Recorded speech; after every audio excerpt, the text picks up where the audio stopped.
All right, everybody. Well, hey, hope everybody's doing well this hump day evening. Hope everybody had a pleasant Patriots Day, with it being September 11th. It's hard to believe 18 years has gone by since then. So I thought we would talk about something a little bit different, how to exponentially grow your podcast tonight. And we've got a very special guest here join us as well. It's Stephanie Goodman, our VP of Operations, but also the host of the Fur Babies podcast out there. Many people don't know that Steph helps with a lot of our online events. She helps with our Note Mastermind event that we do for Week Close Notes, and that what we do with the Note Close Show podcast, and working to handle that stuff. But she's been for the last, Steph, how long have you been working together? And you might want to turn your volume down just a little bit, Steph, because I'm hearing feedback from you. Oh, okay, sure. Several years. Actually. Well, you've been doing events, what, 7, 8 years? About 7, I think, unless my math is off. That's but right. Again, when I was looking at the, all the remembrances and the heavy that this morning was another September 11th, I was like, I cannot believe it's been 18 years. So like everybody else, I remember exactly where I was, exactly what I was doing. And so when I think about the longevity of doing other things, time has just sort of kind of blurred, I guess. Right, exactly. So I have Steph on because Steph is here to give a little insight into putting on in-person events, and she's also been very detrimental in us growing our online events and seeing it really explode with our the podcast, leverage itself. But before we dive into that, I want to share with you guys also and give a big shout out to Ed and Podcast Business Journal. They do a great job of sponsoring the podcasts or these live streams and sharing it in their newsletters every month. Go ahead and subscribe over there, podcastbusinessjournal.com. Great stuff, great articles. Lots of podcasters providing great nuggets out there as well. You may just see an article coming from us on a regular basis sometime soon as well. So also, I'd be remiss if I did not tell you and remind you about the upcoming Mass Media Mastermind taking place in Orlando the end of September and the 1st of October. That is a Monday and Tuesday. Yep. September 30th actually is International Podcast Day. And so we'd love to invite you out to massmediamastermind.com to spend 2 days with somewhere between 30 and 50 plus serious podcasters who are all doing this on a regular basis. It's 2 days of best practices, round table masterminds of everybody kind of sharing, hey, what's working for them, what's not working. And tonight's topic is actually going to be a nugget, an hour and a half session there during the event. We'll go a little more in depth there, but where we've, the best way I found to get better at what I do, whether it's been the real estate side, the note investing side, the marketing, the podcast, is to sit down and share tools, tips, and trade craft with other people that are doing it on a regular basis. Now, I know many people go to many podcast events. I've been to PodFest. Steph and I have both been to PodFest, Podcast Movement, New Media Summit, and a bunch of others out there. And oftentimes those events are great for networking initially, but not great for somebody who's a serious podcast, been doing it for a while. It's great for great info, getting started, but it doesn't always get our juices flowing when we're experienced in trying to find out what the best practices we can do. So that's why we decided to do a 2-day event in Orlando. Of all places, it's nice and warm for those that are in a colder spot.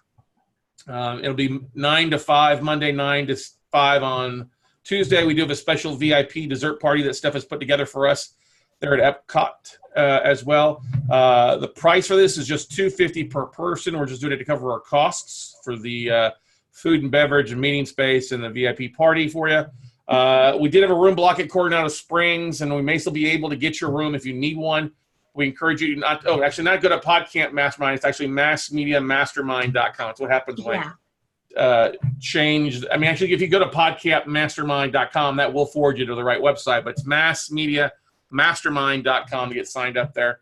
And we really look forward to spending International Podcast Day and the day after with some great existing friends and new friends who really want to do something and really helping each other grow. So anything you want to add to that, Steph? I just would add that we're really excited to be able to host it, and I'm really excited to bring together a group of podcasters like that. It's a smaller setting than a lot of the large conferences and conventions that we go to. So I think for all of us who go to some of those larger conventions and are just completely in awe of everything that so many other podcasters are accomplishing, and we feel like maybe we're behind, or we really want to get out there and do something, but we haven't had the push, or maybe that extra bit of knowledge, or where to go or what to do in order to do it.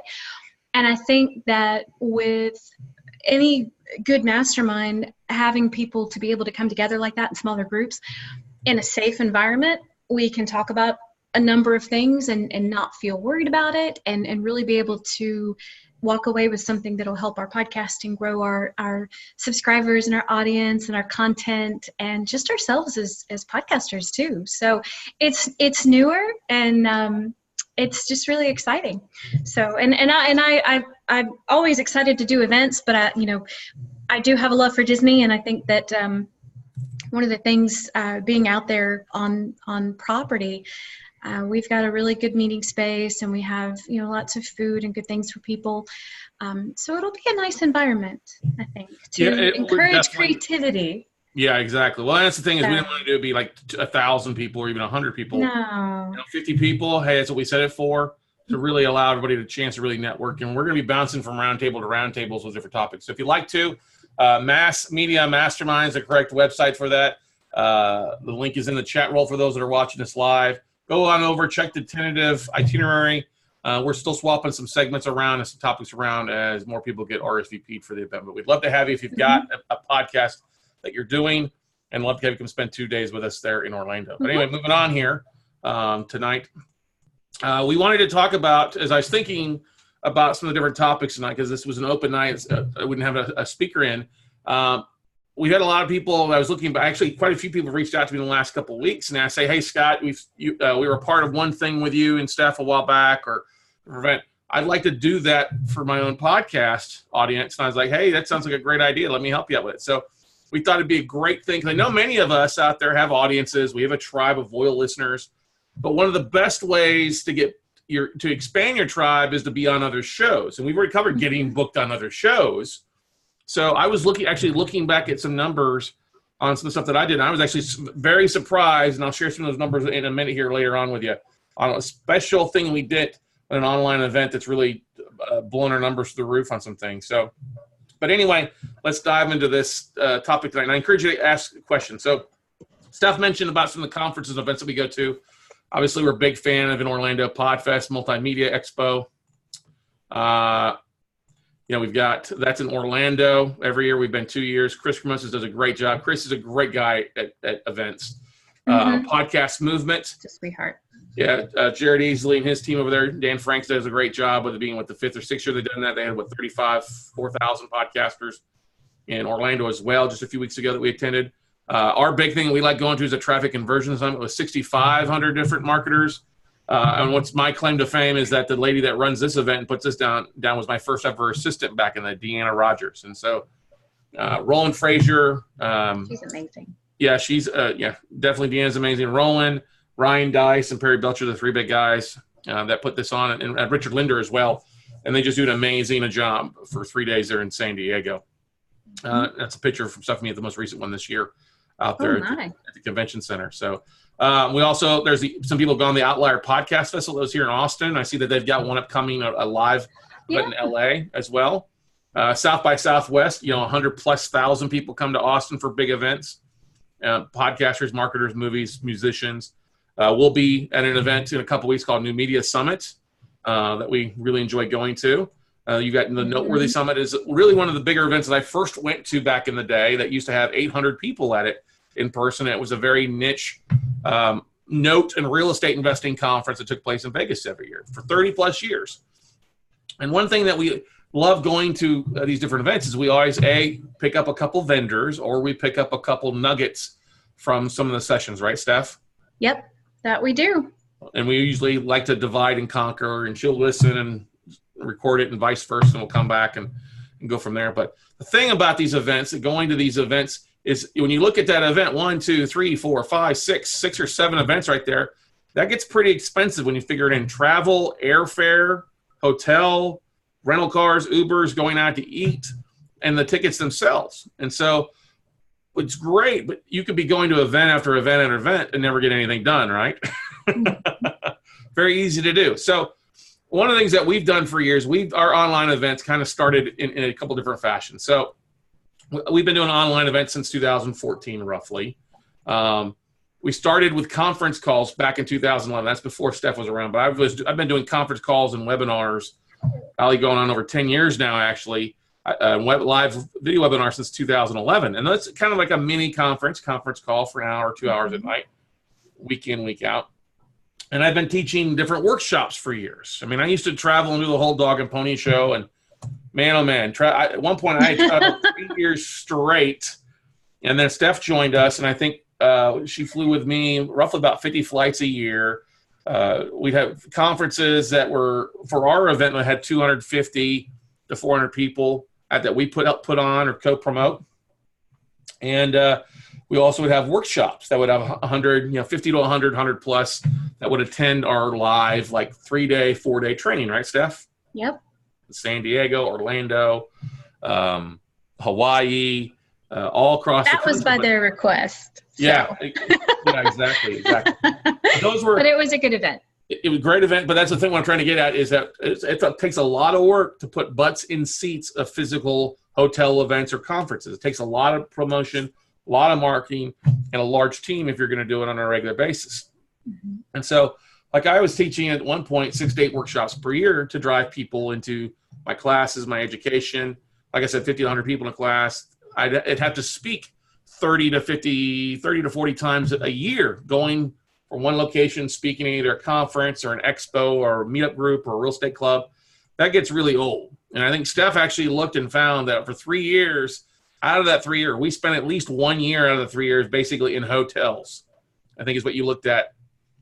Actually, from one website alone that was a strong booking engine, a robust booking engine,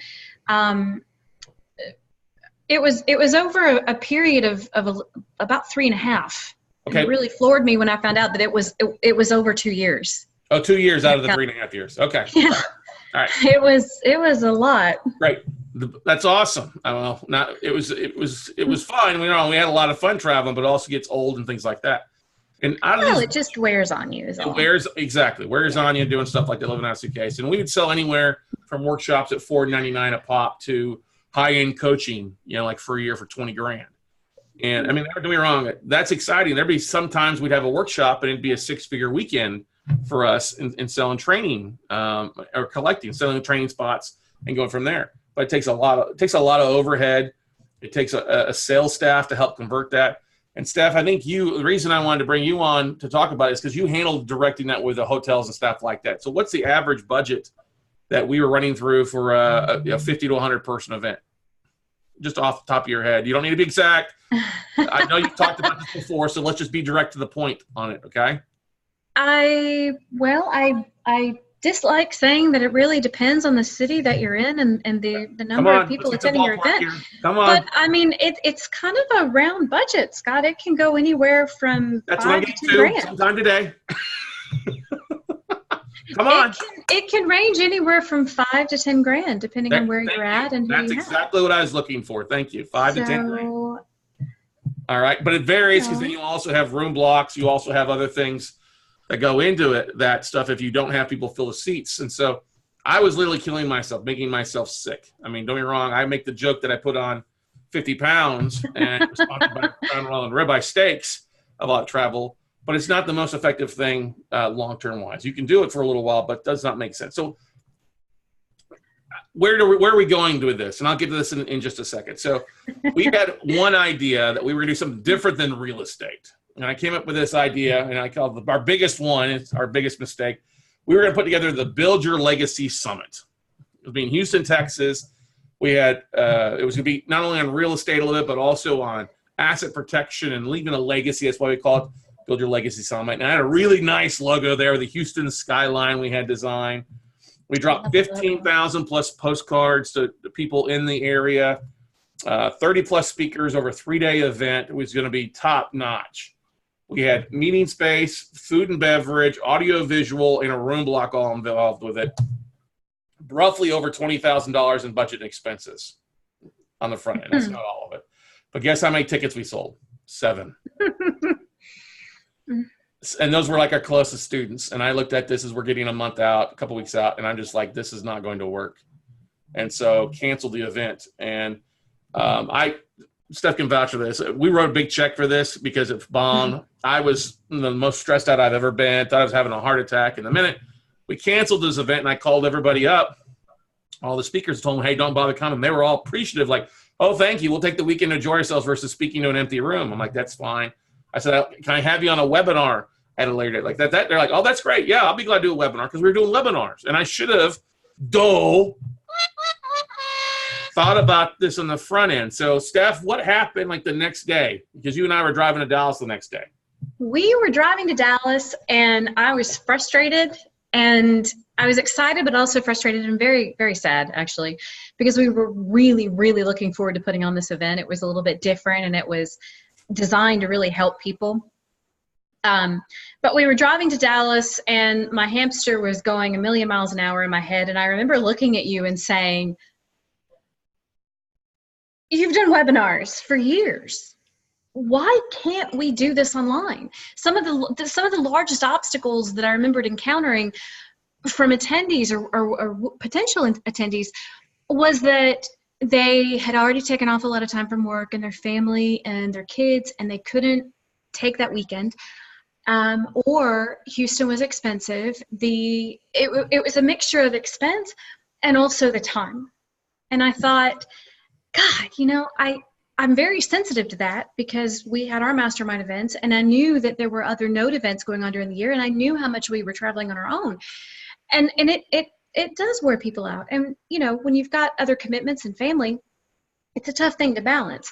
So rather than make it harder for potential attendees and guests, it was like, well, why don't we figure out a way to put this online and make it accessible to a lot more people, and also even go in and make it to where we could record what we're doing and then give them the replays, And the funny thing about it was back then, it wasn't the popular thing to do.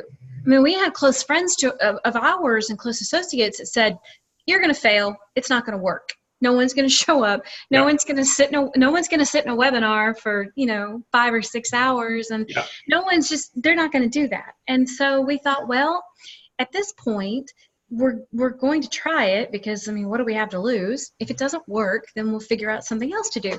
Yep. But so that really started the wheel of what morphed into this, and what evolved, actually is a better word, what evolved into this. So we took a gamble on it and put our neck out on the limb, but I think that we've been able to reach a lot more people. And I hear it all the time, people that say, I'm so glad you have this online because I can go back and watch the replay on Sunday when I'm at church, or when I've got my daughter's, ballet practice, or my son's football practice right now since we're back in football season. So it's helpful. It's not like anybody's getting less busy, right? There we go. Thank you. That was the long-winded to short answer. Well, it's the hard answer. So anyway, yeah. But it took a lot. It was a pivotal moment. It really was. All right. So I'm gonna have to pull out the mute button and start muting stuff after. Probably. Anyway, but so you're right. We did decide to do it. So let's give it a try. Let's do the same usual. Yeah. Day, or a 4-day event that we did teaching notes. We said let's do a 3-day event because I think we can crowd it in 3 days without as many breaks and things like that. So we did that. We had the same speakers come on with the same price point, but we had less overhead. So we didn't have the $5,000 to $10,000 in overhead that we had to have, which allowed a lot of reduced. When you start thinking, you have to fly everybody in. You had no printing costs. You had no hotel costs. It helps out. And then also using Zoom, like we're using tonight, it's easily recorded, and you don't have to have fancy AV equipment because everybody's right there. So this also allowed it to expand our audience besides just one specific area and using more online stuff to get. So the first time we did, it had 75 people attend, and it was so much easier that next day I said, okay, we're doing away with the rest of the hotel events. We'll never do a hotel event for this type of thing again. We're going to do this virtual. And it's turned out to be the best decision. We were years ahead of everybody else. But it led to other things, so we decided let's do a convention a couple of years ago because there's the same thing. So let's do something different. Let's do the same thing with a convention. So we called our own little event called the Note Camp Convention. We had about 20 speakers there. It was a 4-day event that started at noon on Thursday. 20 to 35 speakers that had roughly 75 minutes apiece. 2 virtual rooms, so we'd have different speakers. If you heard somebody speak, you could jump over and watch somebody else. First time we did it, we had 300 sign up. The second time we did it, we had over 1,000 people sign up for it because it was such a great thing. We used Zoom, so we were able to record both sessions live. We live streamed it to Facebook groups. So we caught more people to attend. Steph managed one room and the speakers. I managed the other room. The average attendee paid somewhere between around $299 for it, which is really great because it allowed for us. We didn't know we were on. We had early bird sales and we had late fees. We gave a few tickets away, but I don't recommend giving away free tickets. They don't usually show up. And then we also had a split of sales as an affiliate split with those that offered up some sort of education or content or class. We took a cut. And that was a great way to monetize our time without all the heavy overhead. And that merged into us doing a small thing to a larger thing. And then we got really smart and turned it into a podcast. This is the 3rd time we did Note Camp, but we turned it into its own special event podcast. So same thing, 3.5 days. This was 30 plus speakers. We had Sharon Lecter, Rhonda Britton, and some bigger names out there, Emmy Award winner out there as keynote speakers. And we were really excited. And it's really revolutionized the real estate industry for events for the most part. I mean, wrong, people still like to get in touch in person, but still allowed for the mass majority to be able to join us from anywhere in the country on their computer, their phones, laptop, from the office to work wherever, and really deliver great content. And then taking the audios and turning them into a podcast as well. And then, of course, throwing them on YouTube and do some other stuff. So when I look back at our Note Camp, and we put up 2 Note Camps on there, and to its own special purpose podcast. 2 in the last year, they've had itself over 75,000 downloads on those 2 alone. So basically, we had 30 episodes and another 25 episodes, and the numbers are over 76,000, which just blew me away. And when I hadn't really looked at it, I was like, oh, I'm not really paying attention to it. It's not the Note Closer Show, which is our day in, day out podcast. We just focused on that one. And then when I looked at the numbers the other day, I was like, holy cow, this has really done a great job for being a special purpose thing.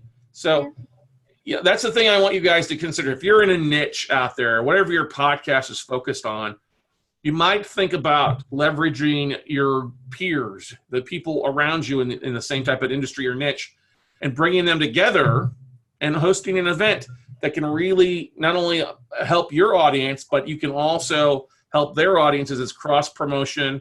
And you never know. If they like their stuff, they're probably going to like your stuff if you're doing the same thing. Right, Steph? Co-opetition. So, and the success of our events and our friends that paid attention has helped us launch other people's events. All right?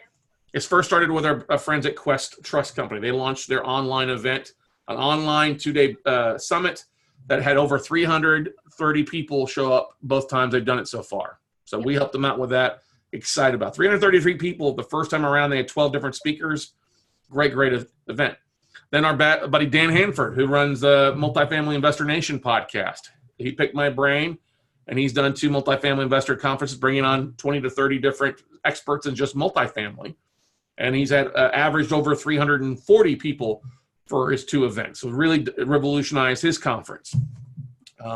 Our buddy Meryl Chandler at Funding Hackers podcast. They're launching a new podcast because of it, but he used to do the same thing, go around to expo after expo after expo after expo. And he realized if I did an online class, I could hit more people at once. And so we've helped him sell out his last 5 online classes at $97 to $297 a pop in tickets. So that's because he's doing a live online kind of summit for his students. My friend Debbie Adea just wrapped up the Spiritual Entrepreneur Summerfest series. She picked my brain on it. She had done, 13, 14 speakers talking about motivation and other things with entrepreneurship. Interviewed them all over 2 days, and then she's been releasing 1 episode a day for the last couple of days. And I just talked to her tonight on the phone. She's like, oh my God, Scott, it went so well. But I had to try to do everything myself. I'm like, why'd you have to do everything yourself? You don't have to do everything yourself. And that's one of the things I want you guys to think about tonight is that what I'm going to cover here in a little bit, and it's taking a little while to get there, but it's ways that you can do this very easy. You set yourself a 90-day or a 6-month time frame you can really do some things. And what is Debbie doing? She's inviting other podcasters on her thing. And you know what they're doing? They're inviting her onto their podcast. So her guests are inviting their audience to listen to the Summerfest series. And they're coming over and listening and registering. And now they're listening to Debbie's podcast. And she's seen an uptick in numbers. Same thing with Meryl. Same thing with a buddy, Eric Nevins. He put on a Christian podcast summit in June. And we helped him out with that. All by himself. He made some money on it for a one-day event. He interviewed like 12, 13 people, did a really great job, and was really jacked up, so he's doing it again. Last September 30th, I did International Podcast Day, where I had 30 different speakers on in a 12-hour period, all podcasters, and all of them are on there with their artwork, and Debbie was one of them, and Steve Olsher, and Strickland, and just so many great people. Mary Goulet, Rich Bean, JJ Fitzzanes. And we just had a great time for the day. It was just its own event. We live streamed it to Facebook, and we spent basically 20, 30 minutes. And I basically picked each of their brains about their podcast. It was such a great event. It had over 100,000 views on Facebook during that day. And yes, we use this using the Zoom platform, exactly what we're using right now. Okay. After that, we've also done we did a 27-hour live stream, National Social Media Day, last June 30th. Not the one we just had, but 2 of them ago. 25 speakers from 16 different countries, and we hit over 250,000 views of the video. It just absolutely exploded the Facebook page. They also brought on a lot of people that shared their audience with us, that shared their audience with our podcast, and did an amazing job. It's amazing when people will share something, or if you're live streaming a video, you can tag them in it, and it goes out to their audience as well. So that's a beautiful thing, people. I mean, how many of you would love to have 150 earballs on your podcast? All right. Or 150,000, that'd be great. Or even just 100 new people listening to your show that came from an event that you spoke at. I mean, let's face it. We all would love that. Okay. So how do you do it? Okay. Somebody asked me, some people do this, then put it behind a paywall. What are your thoughts on that? I think you should charge. If you're doing a great job. Now, initially, well, let me rephrase that. Let me come back to that question, actually, okay? Let me come back to that, okay? Because depending on what the topic is, I think you should charge for it. And then other topics, maybe it's an intro thing. You're just trying to create some knowledge. But I will tell you this, free has no value. Free has zero value to the guy or the person that asked that question, okay? I think you need to charge for your time. If you're going to take the time to bring 30 great or 10 great speakers together to derive really great content that can be mind impactful, there's value to that. If I give it to you for free, you're not going to value it and not going to be attended. But if you do put $100 or $200, $300, you're going to value your time. Hey, I paid for that. I want to show up. Okay. So how do you do this? Well, we all have different topics, things we're excited about. Let me pick somebody on here. Let's say like Jeff Wolf. Jeff Wolf is in San Diego. He's a big passionate with like comic art. All right. Marvel. All right. DC, Disney. Okay. So if Jeff wanted to bring on all these artists and he had a fan, he could bring on artists, or maybe his own, not as like true Comic-Con, but maybe a movie con. You got people to come on to talk about what's going on, but pick a topic that people want you to hear or learn. Okay. Like our buddy, Thomas Neve starting the Trench Mindset podcast. He could bring on 5, 10, 15 people for a day to talk about their philosophies on things. If you were here for the very first Podcasters live stream, we had Adam Schweibel that was here, and he talked about how he did a mini conference in an hour on Instagram Live with 3 people plus him, 15-minute segments each. I think you could do something a little bit bigger. So pick or create an event topic that people want to hear or learn. Pick a date, make it a 1, 2, or 3 day event. All right. Best to do it Friday, Saturday, Sunday. Doing it during the week is not usually very effective because people have to work. And reach out to 10 to 30 of your peers and invite them to speak. And invite some people that you think are way above you and tell them it's an online event. They may just go ahead and do it because it's online. They don't have to travel. They could maybe do it while they're at an event, or do it and maximize an hour out of their time while they're at home and still being able to share their message. You can use Zoom. You could use Restream if you wanted to do the video live from Restream to the social media things. You could just go to webinar, etc. But those are the three big things that you can use to record. I like Zoom because it does have the capabilities to bring on multiple people. You can bring people on live. We use 2 Zoom accounts to make it a little bit easier, but Zoom has a thing if you want to pay for an upgrade to have separate rooms that you can jump into. Yep. Now, you want to create a website for this. You don't need a fancy WordPress website initially. Many people, you can just use like a lead pages website. Leadpages.com is pretty inexpensive. Create some easy things, plug and play people's photos or links, a link to the sign-up page. You can use Eventbrite as well if you wanted to. Eventbrite's okay. It doesn't collect as much information, but I think if you use lead pages and link it to a merchant account like WePay or Stripe or even PayPal, it's going to be able to do that. But you definitely want to post the links in the schedule somewhere so people can see it. Now, like I say, use Stripe or Infusionsoft, something to charge your time. And I don't care if you're charging $29 or $9.99. I mean, I've seen online summons. Ours varies anywhere from $97 for early bird to $5.99 for a 3-day online event. Some people try to charge more. That's fine. It all depends on what your audience is. The more you charge, the less you're going to be there. But those that are there are going to be very serious for the most part. The less you charge, the more people you have sign up, but your attendance rate will be lower. So there is some value depending on what you're offering. If you're going to use this and you use your podcast to help sell your coaching or your training or something like that, you definitely want to charge something, because the last thing you want to have is prize pigs that aren't paying anything, and free tickets, people don't show up. So that's the thing. You can offer an affiliate split to the speakers, like, hey, promote. If you'll promote it to your audience and anybody signs up, I'll give you half of the ticket price, which is very normal. If they're speaking and selling something, great. You as the promoter putting an event together should take half of that as well, which is really nice. So that's the big thing, is getting your speakers to share it to their audience. It's one of the hardest things to do, but it's also one of the most valuable things to do, because you don't want to keep emailing and blasting your audience. You want to have fresh blood by sharing it out there as well. And that's really adds value there too. You want to keep your time slots 30 to 60, maybe 75 minutes if it's of good content. I think anything less than 30 minutes is really a waste of time. It's hard to really get any content through there. If you're doing a 60-minute slot, then you want to require your speakers to give at least 45 minutes of content, and then 15 minutes either for sales and Q&A. I personally like to do a 75-minute break, an hour 15, and then do a 15-minute break in between sessions. That way, if they do drag over more questions, great. Or somebody's late getting on, you've got that little bit of buffer there for you. But the thing is, if you're going to put a lot of time and working to bring people and they're offering something up, hey, do a 50-50 sales split. Do a sales contract with them. They can collect, or you can collect on the sales and go from there. But content is key. If you look at your speakers, and you're going to have some speakers that come on and sell something, make it a 2-to-1 ratio of content. So for every one person offering a class, have at least 2 other people, maybe other speakers, other investors, other experts providing just content. You don't want to have just a pitch fest where it's sale after sale after sale. That'll burn your audience really, really fast. Require all speakers to email about the event. Let me say that again. Require them to email them about the event. Put special links and affiliate codes so you can track to see who clicks on the links and goes from there. Like I said, create Eventbrite pages as well as Facebook events pages to promote it. All right, pay to boost those. You don't have to pay $1,000, but maybe $10 a day, $20 a day. Depends on what your event is and how big the audience is. Okay.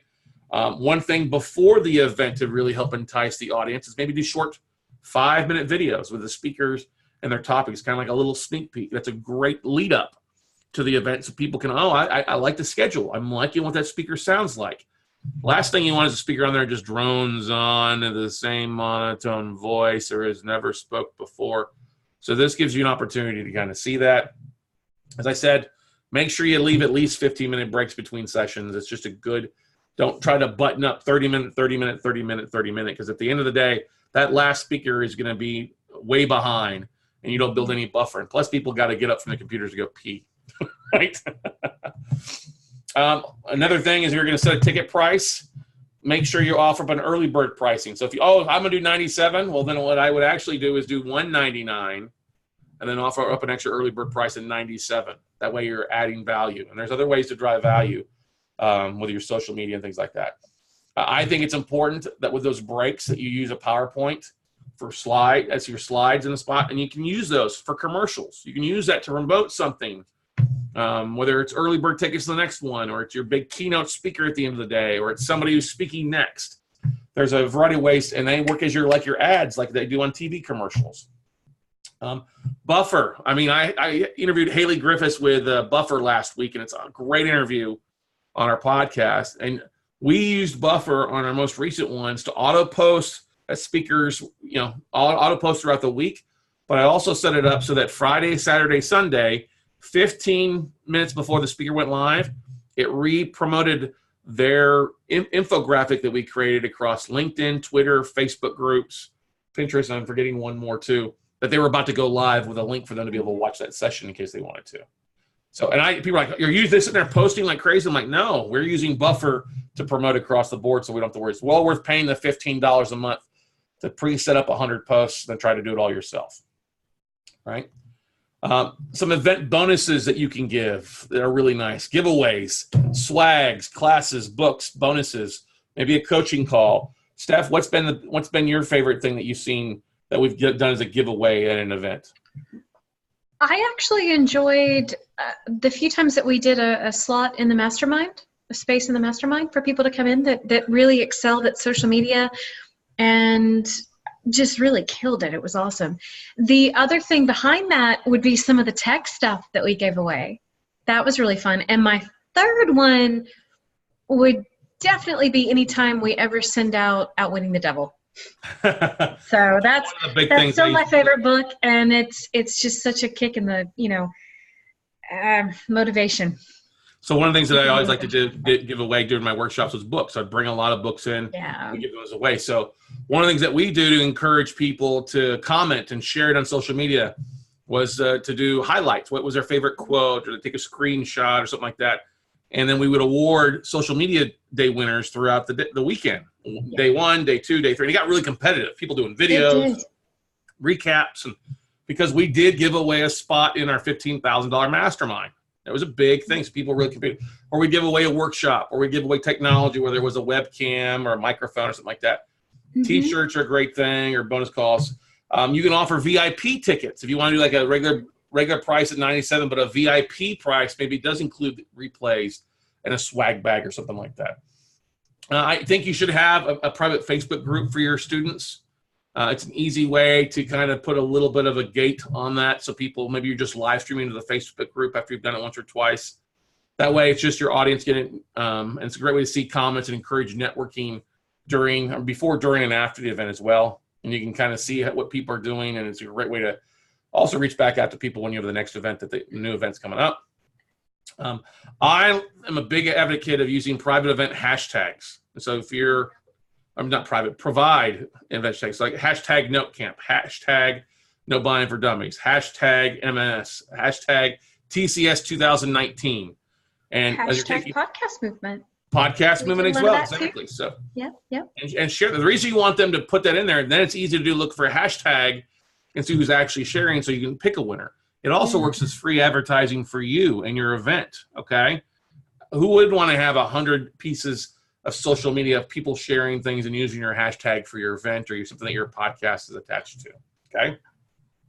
If I can add something, another aspect to that when people hashtag is that it not only helps your event that you're putting on, but it also helps for the people that are posting with those hashtags and using them, especially if in podcasting, if you're looking for their podcast to get on or things like that, then other people who are coming in on the social media platforms and see that hashtag go, oh, okay, well, so Joe is at this particular event. I'm going to reach out to Joe. And they may not have ever found you had you not posted that. So it works well for you too. And it's not self-serving. It's something that gives, value and connection across the board to people. And I think that's the biggest thing, right, Scott? Totally agree that way, because if somebody's looking at one hashtag and you use another couple of hashtags, they see your stuff. It's one thing I do if I'm going to traffic conversion. I start seeing hashtag TCS 2018 or 2019 and who's already sharing, and I'll connect with those people. All right. Yeah. And do it at different real estate events. I would also, this is one of the most valuable things that we have done, is try to get your people that sign up for the event to fill out a pre-event survey. Tell us about you, what you're doing, what your focus is, ask them some questions. We usually try to ask them between 20 to 25 questions, because that's an amazing amount of data that we can use after the event to help target either for content, for episodes, webinar training, or even classes content, stuff like that.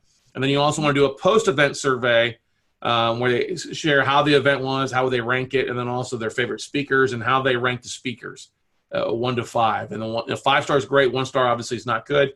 But that way you can tell who was liked and who wasn't liked. And then, of course, always put a spot if they didn't watch the event. That way you're not improperly giving somebody a 1 star when they didn't watch the thing. Okay? Ego bait. You've heard us talk about this before. Very simple. This is what we use Canva for all the time. Create one basic thing that you can plug and play the person's headshot and their title or their name in it. And so we use very similar green, white, and black, and create one simple template in Canva. And that way Shannon's, when I have a new speaker, I just send the information, she pulls their headshot, boom, boom, it's done, it's uploaded, very easy. And then we save those same images. That's what goes out before on our social media, on our buffer accounts, and also goes out the day of or the 20-minute before they speak to help drive engagement out there. When you start getting over 300 signups to an event, you probably should look at doing 2 rooms and then splitting the schedule, room A and room B. This gives people plenty of flexibility to jump back and forth. If you're not over 150 people, don't split the room up. Just leave it as one person speaking, and maybe it's 8 spots throughout the day. But if you add a second room, it adds an additional 6 to 8 spots for speakers to come in and share. And this way, if somebody's repeating on your event, those that heard him or her speak before, they can either listen to him or they can jump over to hear somebody else, and they stay entwined in the event. Last thing you want them to do is log off and go do something else, and then not be any incentive for them to come back on. Right. All right. You always want to save. Most people like to hang out in the main room, which is fine. But also, if you're going to have a major speaker, a keynote, somebody who's you really respect, you can close down that room 2 for that session so that people go back to room 1, which is a good thing to do. Okay.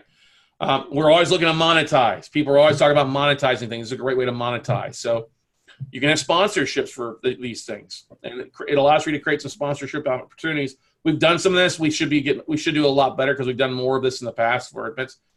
But you can do their logo on your website. You can do their logo or their description or something can be on a PowerPoint during the breaks that you're sharing.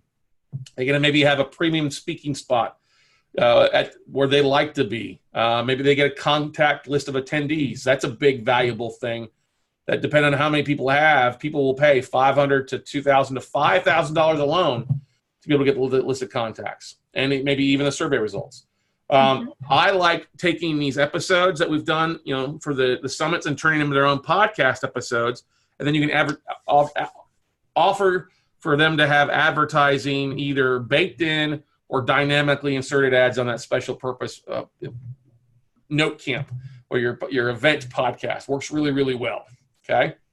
Maybe you do an email blast out to the attendees before, during, or after the event for something that one of your sponsors is doing. And then you can always do print advertising in a manual. Make the manual a PDF, but say, hey, I've got an 8.5 by 11 or a quarter-page ad.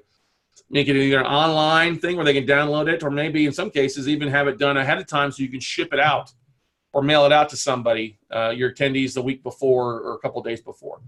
You could also do a sponsor discussion, panel discussion, and have the sponsor lead that panel is a good thing too. You may want to do a sponsor breakout room. Zoom allows for you to have little different rooms. Maybe you have, hey, this is the Podetize room, or this is the PodCamp room, where people can go in and spend a little time talking about what Podetize does or what Podfest is. Gives them a great little opportunity to step away in case they've already heard the speakers. Okay? Any questions about any of the sponsorship stuff before we move on here? I know that's always a big thing. I know I covered a lot of it fast. That's why we record this. You can always watch the replays and take screenshots if you need to.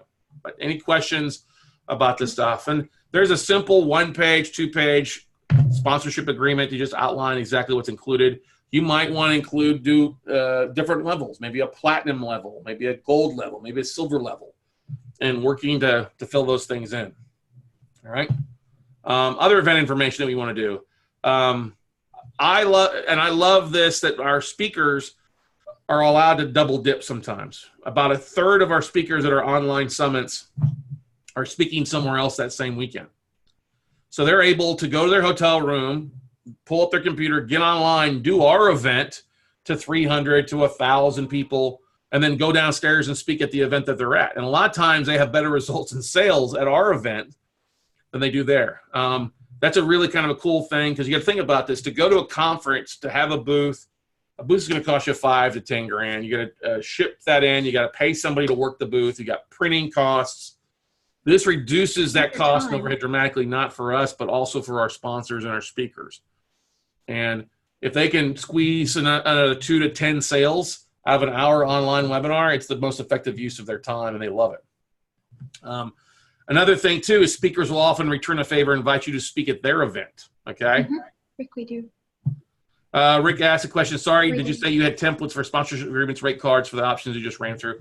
I have some stuff that we use for some of our clients. I mean, we have some people that hire us to kind of help them set up their event. And so, yeah, if that's something you'd like to talk about, Rick, just drop me an email and we can talk about some of the different things that we offer up people to help them put on their events, right? Zoom does allow you to track audience, and you can see who is popular versus unpopular. One of the big points, right, Yes. Steph? Who's on? What do you do? On? Top out at, right? A big thing too. Sometimes, occasionally, a speaker will miss their time slot, so you always want to have at least 1 to 2 extra presentations that you're in your back pocket, ready to rock and roll in case a speaker missed. I just had that happen recently at Note Camp Commercial. I had a speaker who thought he was just doing a phone call and not an actual presentation. So we booted him off, and I jumped in and gave my presentation. Yeah. And then we save a reserve spot after, like the night after, if we needed to do a re-recording for somebody, we can do that as well. But you always want to have 1 or 2 presentations. Somebody can jump in at the last minute to speak in case of a speaker travel or internet or whatever, okay? So you don't have dead air. Yeah, dead air is the worst thing. Yes, it is. Double check your event calendar. See what else is going on in the industry. Is there a major conference that draws everybody's attention? Is it a big sporting event like kickoff weekend for the NFL or Christmas or Halloween? Those are the big things to look at. I'm sorry, what, Steph? Black Friday, Thanksgiving. Yeah, you wouldn't want to do an event on a national holiday weekend like Thanksgiving weekend or Christmas, okay? You could always offer to sell the recordings after the event to your general audience. Some people will sign up just to get the replays because they want to see and learn what's going on, but they can't make it for those 2 or 3 days. So offer to sell the recordings after the event. It's pretty easy cash, actually. And always, this is a thing, if your event's going well, start to pre-sell the next one, whether it's 3 months out or 6 months out or a year away.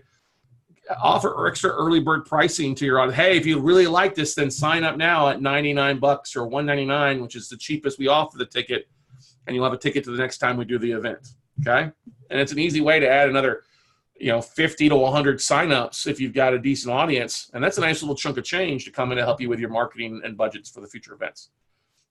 I like to re-release the sessions after the events, like do 1 video or 1 session at a time to my audience, or to have them go live on YouTube for an hour or 2 just to see who watches that, and drip market that out. I had one person that, I wanted the replay. I bought the replays, but I saw you offered them for free. I was like, no, we live streamed it for an hour, just as live streamed for an hour, and then we took it down behind the wall. So it helps you bonus up some people on that stuff there as well. But like I said, free has no value. One of the most cardinal rules is you want to save your primetime speaking spots, and this is just something most people don't know. For your great speakers, the people that can close, your outline of the day is going to be something like this. You want to start each day with at least a 30-minute kind of recap. Why? Because people show up late. Okay? If you start at 9, most people are going to be logged in by 9:30. But if you were to start at 9, then they would miss the first 15 minutes and then probably fade away. So always start the day with a 30-minute recap, top nuggets that people learned, special door prizes, alerts. Hey, what's up this day? Always great to start the day with a recap. If you're going to do this on Thursday, then you would start at noon, and the first 30 minutes would be kind of the kickoff, but then run from like 12 to 6 p.m. Thursday mornings don't usually do well. So Thursday afternoons, or doing a couple, 5 to 9 if you want to do something that you had a full-time job at and you want to do something part-time. That night works as well. But I prefer after 12 p.m. Your first day of the event, if it's a multi-day event, should be all content. Try not to have your speakers that are speaking the first day provide sales. They don't do well because people want to sit around and wait what's offered till the last day. Okay? So if you're going to offer up, have some sort of thing, don't have it do the first day. If it's a 2-day event, make sure nobody's offering up anything before noon at least, okay? That way your people are getting good content and they don't get upset. Thursday, just do one room. If you've got less than 300 people, less than 200 people, just keep it to one day or one room for everybody to learn from. Friday and Saturdays, you can run all day, 9 a.m. to 6 p.m. Those are going to be your most heavily trafficked days, okay? The best speaking spots, if you're going to have sales, is before and after lunch. And then also the keynote, the last spot of the day, if it starts at like 4:30 or 5 o'clock, that's a great spot too. 2 rooms, because if you got a lot of speakers, you could technically have 6 to 8 spots each day in each room. So that could be your 24 spots of hours of content. If you want to do it on Sunday, have keynotes kind of big, your big speakers kind of wrap the day up if they can. Okay, Sunday, 9 to 5, maybe 9 to 4. It's going to be your least attended day, but it's also going to be your best sales day. Because people that close, people are there to learn. They've stayed through it. They'll probably buy something on that Sunday. It's just the best sales day out there. And if you only do one room, then that your audience, Sunday events, always the audience ends up dropping by about half, just so that you know that. Especially by noon, it's down to half or less. It may be bigger in the morning if people are home or if they haven't gone to church. But once you hit that noon, they're usually off living things and doing stuff. So keep that in mind. All right. After the event, actually, anything you want to add to that stuff before we talk about after the event? I think you've covered the highlights of it and the actual, like the nuts and bolts too. I think you got it. Good. All right. After the event, you can, like we talked about before, release the recordings as a special podcast release. This is pretty cool to do. You can create blogs from each session. It allowed to put the links in there and promote the speakers. We actually see about half our sales come on the online replays after the event versus the live event. As we talked before, take the survey results that you've received from your audience and help to drive sales or topics or episodes, or work with your vendors or speakers. Say, hey, like one of the things we do is if somebody comes and say, hey, they don't have an LLC and we're doing a business thing, we give the list into our sponsor who puts together LLCs. And it allows for them an easy, hey, just want to reach out to you. Here's what we offer. And it makes a really good sense. If you needed that. Yeah. Always ask for testimonials. This is a big thing. Do this in your survey. Hey, if you'd like to leave us a testimonial, we'd love it. Or ask them individually too on the Facebook group. And then also ask them to share their favorite speakers, what topics they like the most, what speakers they liked or least liked, and maybe what they like to see more of. Okay. Your speakers that are speaking at your event, you've had them on your event. You know what you should do then? Hey, just wanted to give you an update on how you did in our event and wanted to see if I could come speak at your event later on, or have a booth at your event for free, or table or something is a great way to draw more of your audience. And then basically, here's kind of, if you're going to do a big conference, maybe do it once, twice a year at the max. Do it more than that, you're going to water down your audience and people, the attendance won't be down. But once to twice a year works really well. If you're going to do a workshop for more year stuff, like one-on-one stuff, maybe do it 2 to 4 times a year. Once a quarter makes it easier, gives you plenty of time to market around the events that are going on too for you. So kind of recapping some of the monetization opportunities, ticket sales, obviously, sponsorships, affiliate splits on sales and other events, next event sales, going to somebody else's event and speaking and being able to sell there. You obviously get new speaking opportunities, and then be able to, to sell in your own coaching and or workshops, because people will see that you've brought your peers together, your kind of maybe your co-opetition.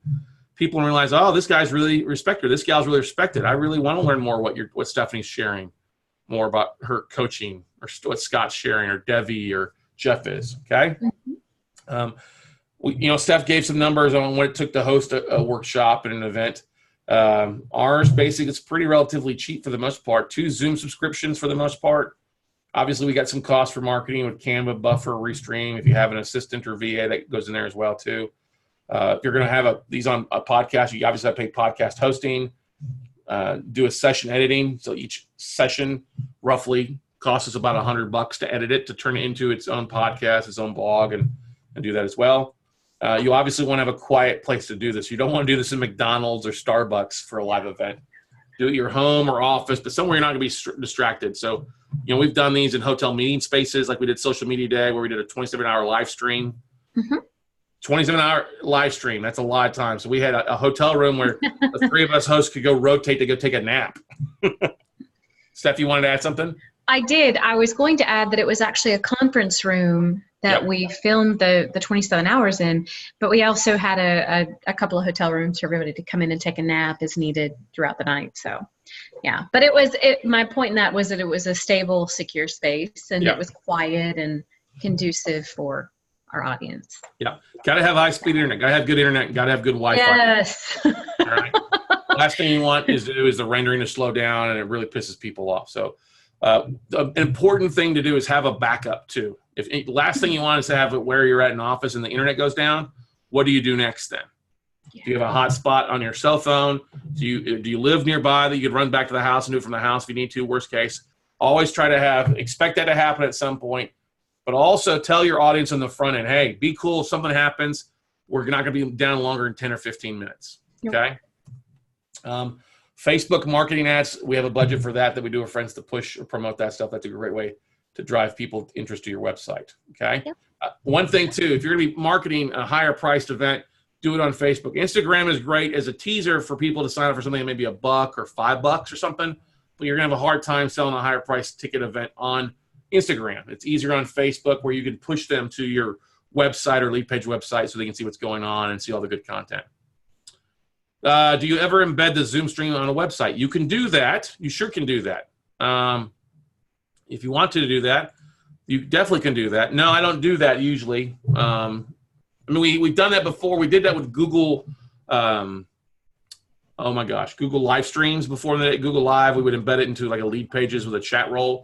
And we actually broke it because we had so many people get on it. So we went to a Zoom feature versus a Google Live feature because it was much more stable. And so we just use it through here. Because the thing you got to realize, if people are watching a presentation and a presenter has slides, it's as big as their screen. Well, if you're doing it to a live streaming to a website, their PowerPoint slides now get smaller and smaller.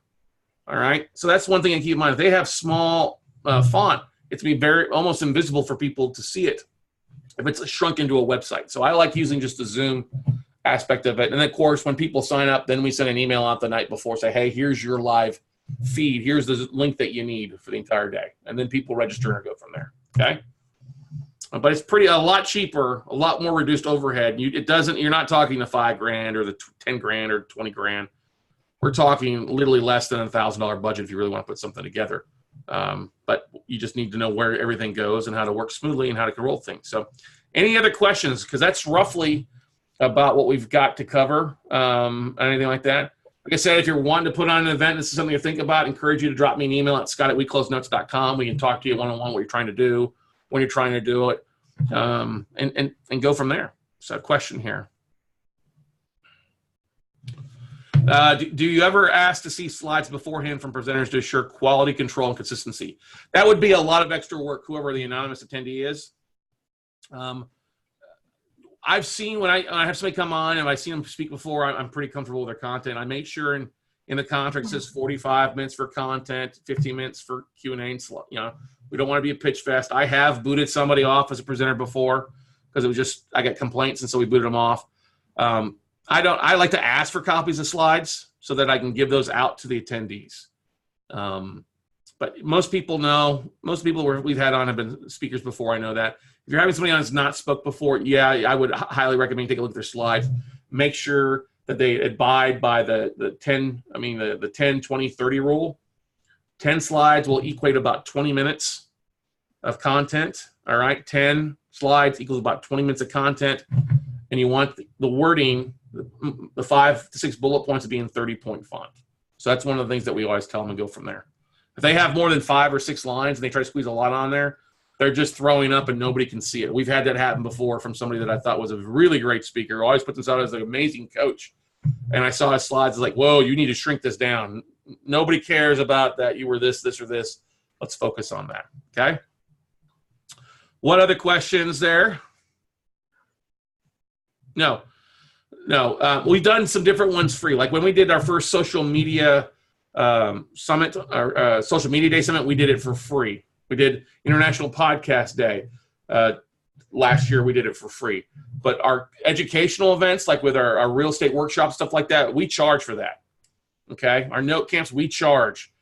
It's free, has no value. We want people, and here's the thing, if you're trying to sell something an event, sell coaching, sell package or something like that with your speakers to help monetize it. Free people that don't pay for anything, they only half show up, and then they're not going to pay for something anymore. So make sure you charge something that's consistent, somewhere between a third and a half of what that final price point would be. So if your average price point, you're seeing people, it's like $9.97, you're going to want to be, the ticket price to be somewhere between $2.99 and maybe $3.99. All right. Does that make sense? All right. More questions. Oh, that's done. They can be fun. Don't get me wrong. Events are fun. We don't nearly have the stress as we used to, huh, Steph? Putting on a online conference. It's a lot of work. We're still tired at the end of the day, but it's easier just to deal with 2 or 3 people than dealing with 20 or 30 people out there as well. So as far as staff and then coordinating with the hotels and coordinating that there's enough coffee. I don't want to pay for $96 for coffee for a gallon of Starbucks coffee. No one does. It's a little silly. But I think one of the biggest takeaways from that is that we're able to give valuable content and things that, and speakers and courses and topics and discussions and things that can literally help change somebody's life and help them to take the next step that they've wanted to do, but they haven't yet. Events like that, when we do them live and in person, they're great. They each have a specific set of things that are fantastic about that event, with the networking and the one-on-one and things like that. But to be able to reach people online, it's been just a lot easier. And we've been able to spread the message that people may not have ever even heard about, or maybe they wouldn't have encountered it on their own. And there's something to be said about that. So exactly. I think it's a great thing. I'm not understanding the question. The question we got some from things is, can you subdivide the speaking function from the slides function in Zoom? So yeah, I could stop sharing my slides and just have 2 people. I could have up to 20 people on here speaking at once if I wanted to. Mm-hmm. All right. We've done that. We have done that, exactly. We've done that. Yeah. And then bring the slides back so that somebody else could bring their speakers, the speaker could bring their slides on and go from there. So hopefully that answered. No. You don't want to do that. You always want to have the speaker advance the slides. Now, I could be on here doing it one time, but the speaker is waiting for me to the slides. No, you should always have the speaker click on the slides. Let the speaker handle control. It's not that hot. You hit either the mouse button or the arrow button. So, yeah, very, very simple to do. Another question. Gracias. De nada. El gusto es mío. All right. Any other final questions? I know we went through a lot there tonight, but something we've become an expert at doing. We've got a 70-point checklist that we've put together over the last couple of years from doing our different online events. We don't always use all 70 points, but a lot of them get used. And it's a great reminder, great tool that we use with our clients that bring us on to help them out with their online events, to help them out with that stuff. So a lot of moving parts, a lot of little things. It can be overwhelming if you've never done it. Just like, it's great to have a checklist like, oh, that makes sense. Oh, I need to do this now. Oh, I need to do this now. Okay, all done, all good, all ready to rock and roll. Okay. Any other questions for anybody out there before we kind of wrap it up for everybody there? I want to make sure and bring up one more time the Mass Media Mastermind so you guys can see this. This is the website for it. Once again, once you go to Mass Media Mastermind, this is the link. Takes you to there. We're 18 days in county. Click here. It'll register. You can register for $250 per person, covering the cost there. Check out some of the people that are going to be there. It's not the full roster. Everybody's going to be showing up. We got more people coming. But we've got our rough schedule for day 1 on that Monday and day 2 for the Tuesday with our VIP dessert party there Monday. And then we'll be uploading more of the people's podcasts that are coming. Everybody that's on here is a podcast. So we just haven't put it up there yet. So anyway, any questions about the Mass Media Mastermind or online virtual events to help you boost your stuff? Because you got to think about this. You get 300 or 1,000 people on your online event, whether it's through live, through Facebook streaming, or one of those replays, or through your YouTube channels. It's going to lead to people looking at your podcast as long as you're putting your links in and advertising. Hey, check out my podcast. Hey, listen to the podcast. Hey, subscribe. Or hey, do me a favor, go on and leave a review. I'd love that. Okay? So once again, any other final questions before we wrap it up for the evening, everybody? We have recorded this, so I encourage you, if you're watching this on YouTube, subscribe and give a thumbs up to like it as well. Always appreciate anybody leaving any comments on Stephanie's YouTube channel, the Fur Babies Podcast. And then she's also got her iTunes stuff coming up shortly. And then also the Note Closers Show podcast. You can find that anywhere that podcasts are played or listened to. So, all right, everybody, that is going to wrap it up then for the evening. Thank you so much for everybody who stuck around. Thanks for the great questions. Thank you for coming. Steph, thank you for being a part of it. Thanks for inviting me. Yeah. It's always fun. Yeah, always good stuff. Thank you for your insights. So, all right, guys, have a great evening. We'll see you all at the top, everybody. Bye. Good night, guys.